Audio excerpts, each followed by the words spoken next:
Hi everyone. Today I have with me Brooke Warner, and Brooke is so many things. She's a best-selling author, she's an editor, a mentor, she owns her own company and website, and we're going to get to all of that. But today I brought her here to talk about this book that she co-edited, to talk about memoirs.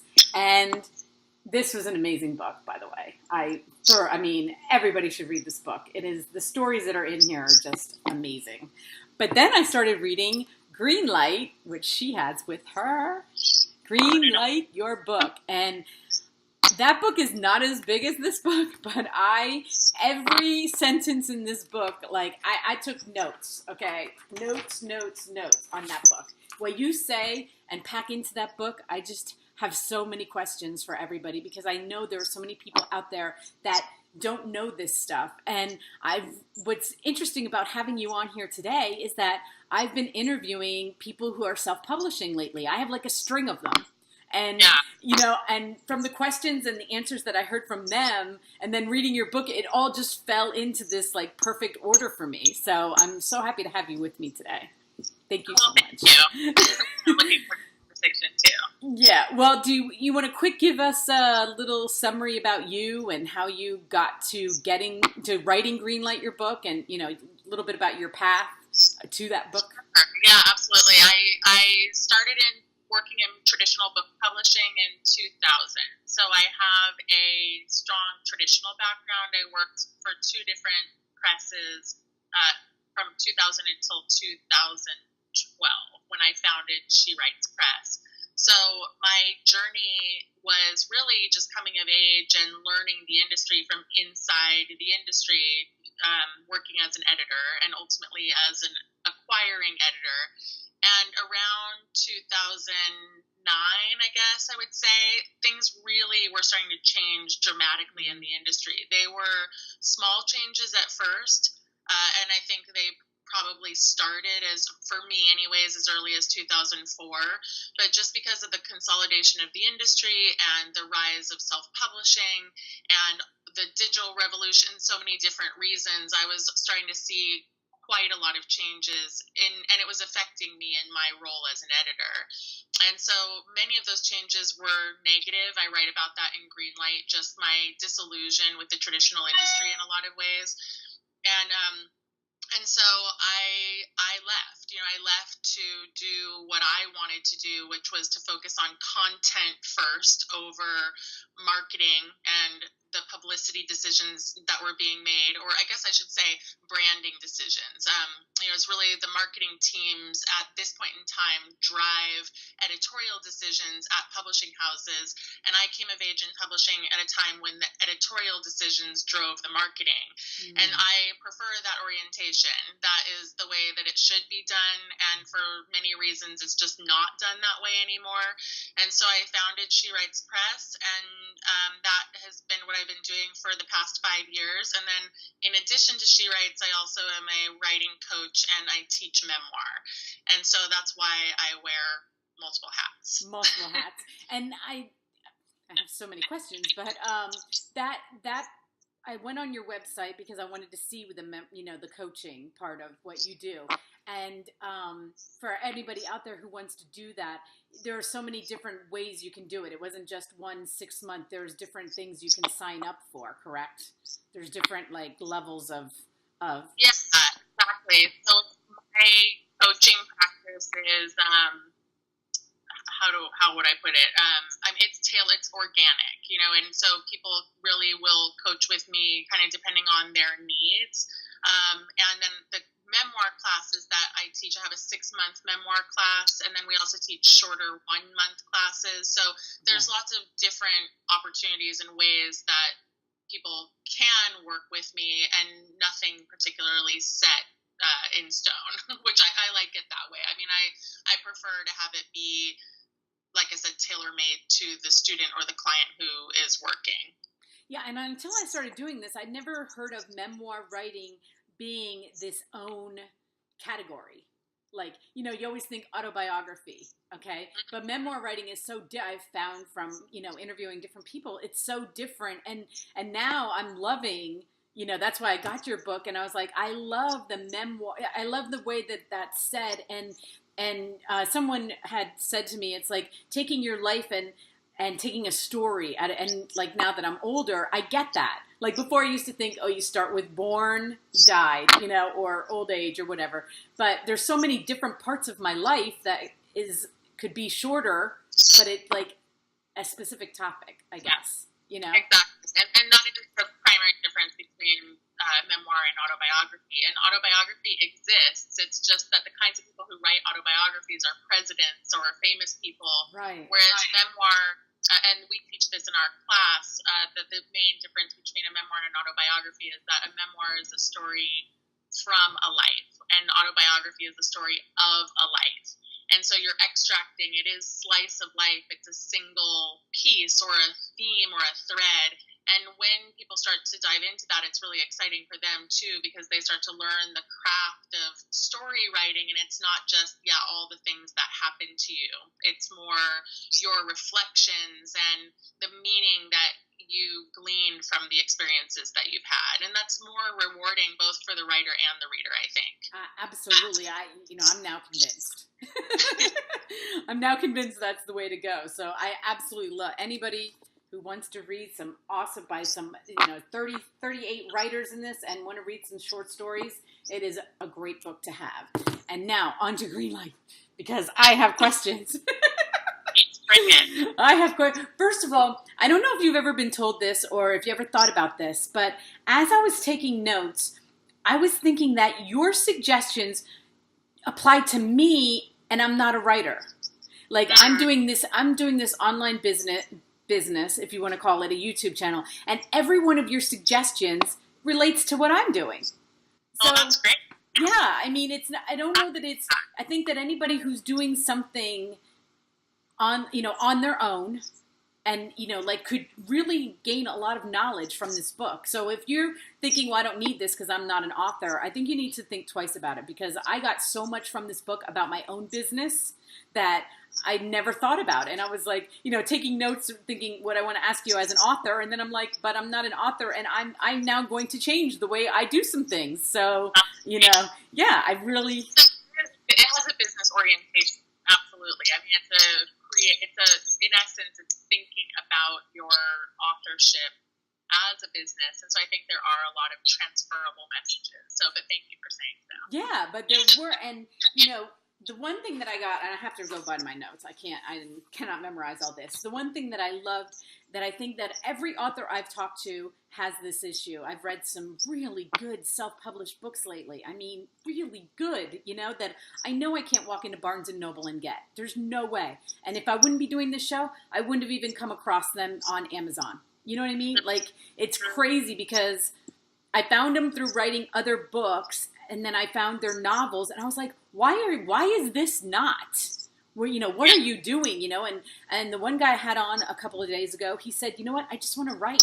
I don't want to do media. I just want to write.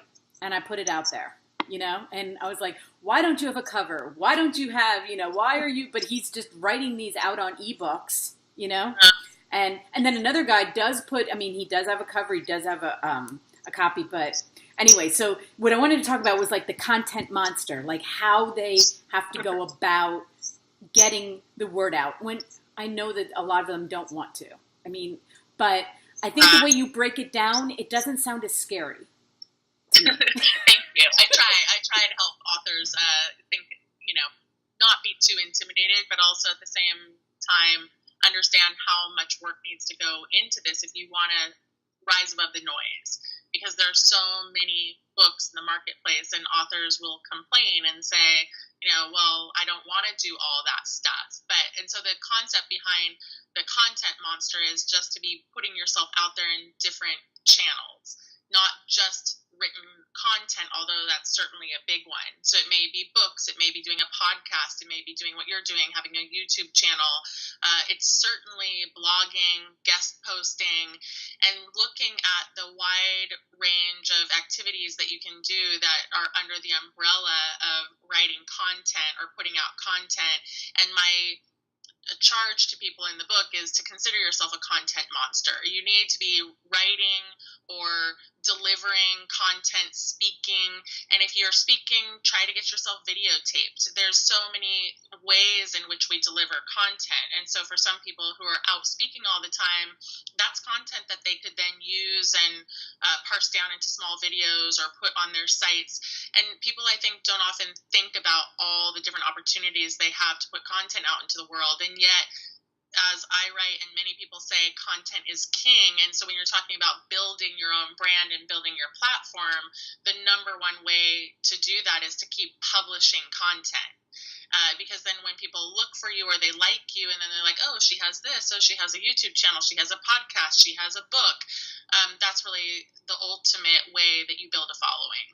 Yeah, and I loved how you said about like at least, let's see, what did you say? At least 2 books in process, but 2 social media platforms a day. So what I always do is I put mine every day. I put it out in the morning, but for the most part, I don't go back because I'm doing other things. I'm preparing for the next one. And then I was like, oh, I need to figure it out. I need to figure out how, because what I'm trying to do in helping these authors, I have to do myself. Like I want to promote them. So then I also feel like I have to get out there more in order to help them, like this one guy, I swear, the book I read, I was like, I wanted to shout it. I was like, everybody needs to read this book. Nobody knows about it. He doesn't tell anybody about it. It's not there, And so it's like different ways for me, not just to upload the video, but to go on Facebook or go on, and in different ways promote these books and the authors, So it really was really beneficial to me, to think about that in other terms for what I could be doing too. Absolutely. And writers have different strengths. And so this is something that sometimes some authors might feel very uncomfortable doing.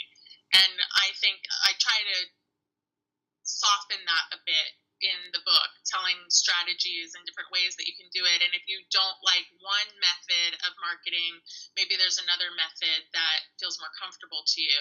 But the notion of this guy, especially because you like his book so much, that you just don't want to touch it, you don't want to deal with it. I don't know him, but my guess is that there's some kind of strong resistance there and that it needs to be examined.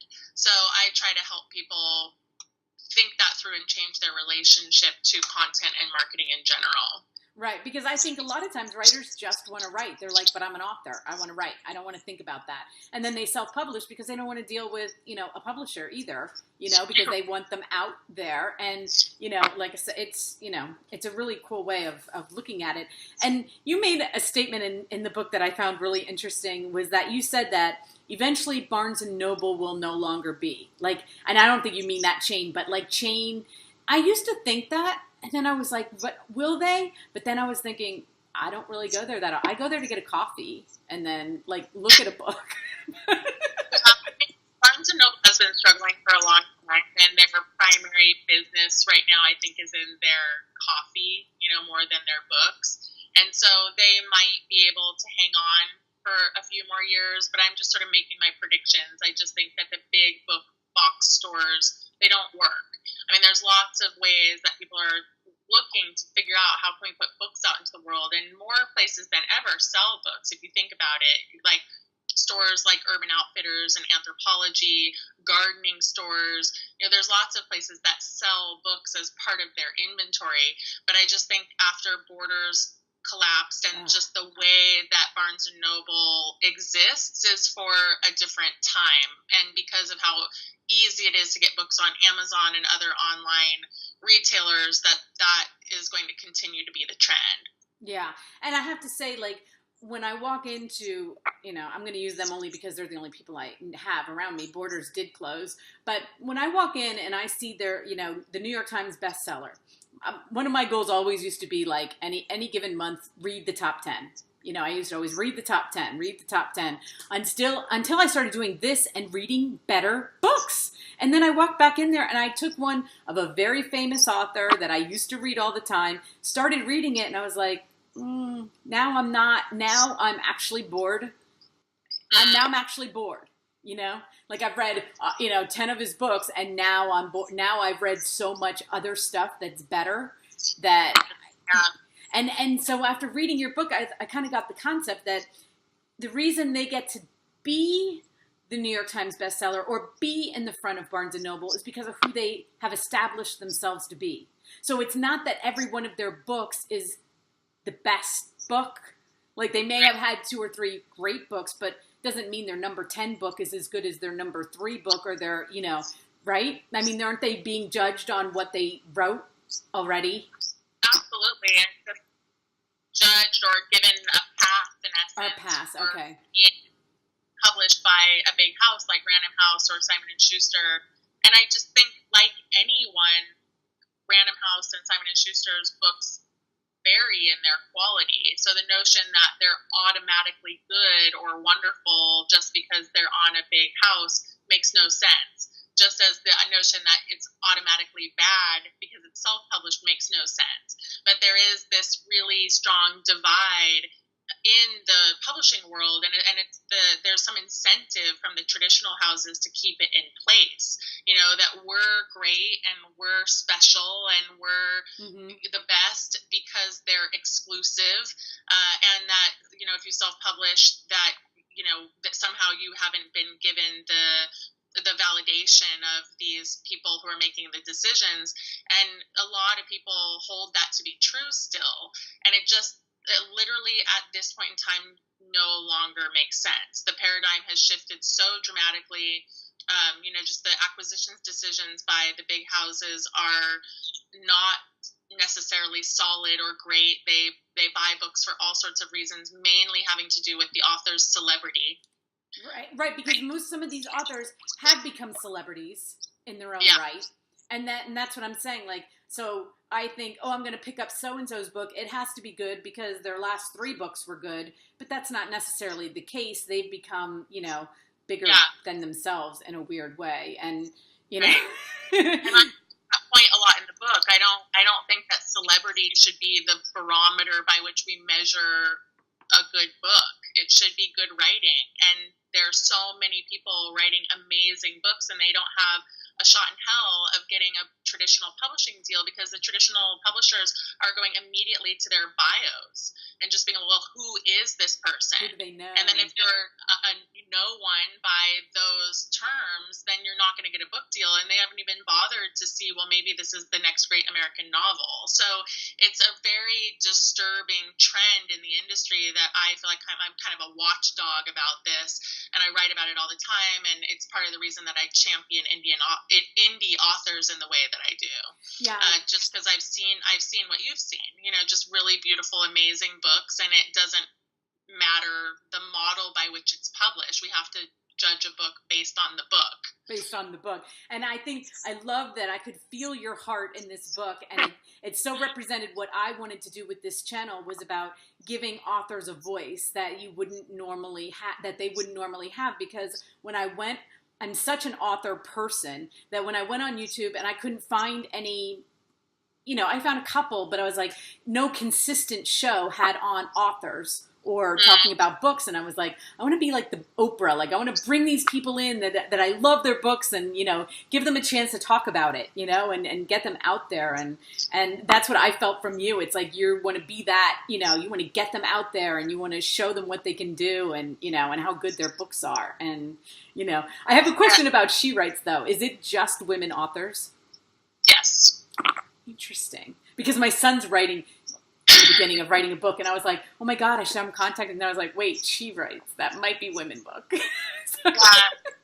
reason was that I used to work at Sealed Press, which is a women's press, and I was there for 8 years, and I loved working with women writers, and I also came to believe during that time, and this is true, that it's more difficult in a lot of ways for women to get published. The traditional industry is stacked up against women in sort of archaic and conditioned ways, and more awards go to men and more book publishing deals go to men, and it's, this is evidenced in the industry. So I really found my own heart in women's publishing. That said, in the past 3 years, She Writes has a sister company. Then the sister company does publish men, and that imprint is called SparkPress. So Nice. for men who are watching and interested, to see what their options are, there are a lot of new opportunities out there for men beyond She Writes Press. Awesome. Because I do feel that way too. I mean, you would have seen it more than I as a reader would have seen it. But, back in my day, and I'm old, but it was like we had Danielle Steele. She came out with books all the time. Like the authors, the women, quote unquote, authors were, few and far between. And I used to tend to go to their books, but when you'd go to look for, it was very, I mean, I'm not sure about now, but I know that back then it definitely was, women authors were very hard to come by, And now, of course, many women are getting published, but in the big five, it's more men, and the barriers to entry are high, right? But they just happen to be higher for women. Right. And also I've heard lots of stories, I mean, these are anecdotal, but women who go to get published and then the publisher will say, oh, well, this character, your protagonist would be more interesting if he were a man, or just, or your story, your true story would be better if you fictionalized it and turned it into this, to make it something that it's not, so there's a lot of, I guess I just would say, stuff that goes on that can make things a little bit more difficult for women. And so being in an environment that's all about championing women has been part of my calling. Oh, that's awesome. Do you find for readers, who buys more books, men or women? Women. I know. I was going to say, like, I think I feel like it's women. Just if I'm going to take my family, I have 6 children, 4 of them are boys, and the girls, we read, like, and not that the boys don't, but I feel like we're I don't know. I thought maybe that was just my bubble, but I was like, don't women buy the majority of the books that are out there? I mean, aren't they the... Yeah, and that's perhaps the irony. Yeah. Right? The women are the readers and the buyers of the books, but the decision makers at the top of these publishing companies, by and large, are male. There are women, but they just don't tend to be in the higher positions, and but that's like so many industries.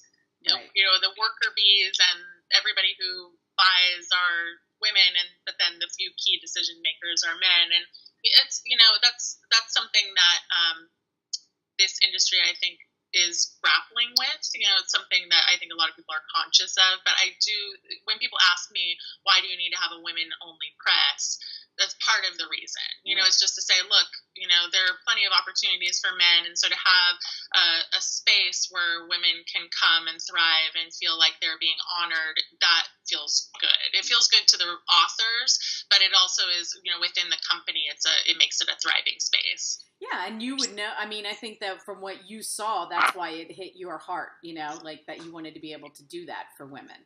Okay, so before we wrap it up, the one thing that I really loved at the end was when you talk about some of the mistakes that indie writers, you write. And I've found some of these too, but I thought if you wanted to talk about, like, I know that, the hybrid publishing that you're doing, like working with, you can get around some of these things. And I think that sometimes writers don't see that there is, like, as a reader, if I open up a book and I see 3 typos in a couple of pages, it does throw me. I have to say, even if the story's awesome, you don't want to see typos or grammar errors or something. And I'm not even, the best judge, but you probably could open up a book, or can you look at a book and say, like, without opening? I mean, it's usually the covers that I see problems on when I just look at a book, and people making little mistakes, like just even putting the word by before their name, by Brooke Warner. It's not done in publishing. And so there are little things that self-published authors do if they're not consulting with someone who knows what they're doing. I think that everyone should just get someone who's in the industry in some capacity, or an author consultant or someone, to look at their covers. Lots of things that authors don't do. It's mainly what's omitted. That's the biggest mistakes. Lots of times, one really easy way to tell that a book is self-published is that the price is not embedded in the barcode. It's just a really simple thing. I remember reading. I see. Yeah, you see the little price point is in there. Now, if it's self-published, publish, lots of times I'll get left out and it will say 0000. And so these are things that I've also learned, right, by trial and error. So, and they leave out running heads a lot of times, which is like the line on the top of the book that tells you what chapter you're in or who the author is. There's so many omissions, and it is one of those things that if a librarian or a reviewer or someone who is a decision maker picks up your book and they see these kinds of things that are just basically outside of the protocol of book publishing, you immediately get a scarlet letter. And I want people to avoid those mistakes so that they are taken seriously, because the only way we can level the playing field for indie authors is to be competing against our traditional counterpoints, because that still is the gold standard, and it is what we should rise to. Right. And I did get a little bit like, as I was reading more towards the end and about the things that they can do wrong. And I was like, okay, this seems so hard. Like, does it, you don't want to discourage writers, because we want to encourage, especially people with true gifts to storytelling or, nonfiction or whatever. And so I feel like what you're doing is giving some hope to them, like giving hope. I hope so. That it doesn't, it sounds hard, but it doesn't have to be that hard if you can get, like, people say you judge a book by its cover. When I told you, when the Greenlight book, like, that cover is like, it's crazy. I mean, there is something, right? Like, there is something about the cover. I know that not everybody, when you get an ebook, you don't necessarily see cover, but like, this is beautiful. Like, and I was like, oh, and for book lovers, like, we love covers. We just do, So I think that. As much as it might feel hard for people, there are some resources out there. So one thing I recommend people do is take webinars. Ingram Spark, which is one of the divisions of Ingram, they do webinars all the time about self-publishing and best standards. And then I'm also on the board of the Independent Book Publishing Association. And that's like an independent publishing association that is all about educating. They have a conference every year called Publishing University.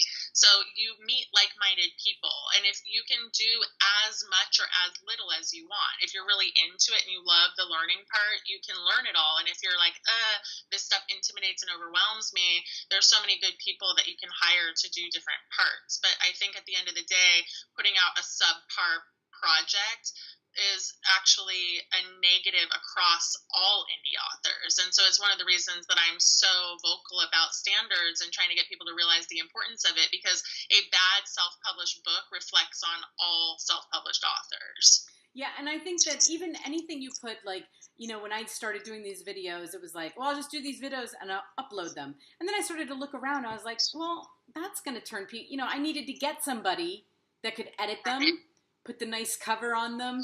I mean, it does look clean. There is something about that. And I think that anything that's going to be online or in your hand, or, people want to see, oh, there was more work put into this. It wasn't just thrown out there and it looks like you care. Is that what to say? It's about professionalism. Right. Looks professional. Exactly. Yeah. It looks like. I'm very much an advocate of that and trying to get authors to think about that. Obviously, at my own press, we have really high professional standards. But to your point, the typos, the small things, they add up. And so if there's one thing I'm an advocate for, it's authors. And so then to be an author advocate, I also have to insist that they know what they're doing, and it's really the reason that I wrote that book, Greenlight Your Book. Well, I love that book, and I know that you have others on memoir writing that I didn't get a chance to read because I had read this one, and then I got so attached to that one. But if anybody wants to get a hold of you, if they have this book out there and they want to find you, and you have your own website, right? That's right. Just BrookeWarner.com. Yeah, very simple. BrookeWarner.com, and my press is SheWritesPress.com, and my memoir class, which is called Write Your Memoir in 6 Months.com. So that I have 3 websites. Yeah, right, exactly. And I'm going to look into that memoir writing one, because I always look at it like I have so many stories to tell my children, and they really don't care. They don't care at all. Even as they're older, they don't care. But one day they'll care, and then it'll be written, and they'll know. And then Right. I think everybody should do, I really do. I think everybody should write at least one story about their life to just pass on, and their kids will be happy about it someday, you know? Absolutely. And whether your aspirations are about legacy or publishing the next great memoir, you have to start somewhere. So I think starting to see, do I like this kind of writing? Does it resonate with me? Is a really beautiful thing. I really do. I like I said, I've been really hooked on the memoir writing thing. So anyway, but thank you so much, Brooke. I learned so much from you. I did. I loved reading your book. I am going to take some of these things, and I'm like, okay, I've got to start today. Oh, that's right. I already have things to do today. Start tomorrow. Start tomorrow. Perfect. Well, thank you. Thank you for having me. Okay. Have a great day. Bye, everybody. Bye.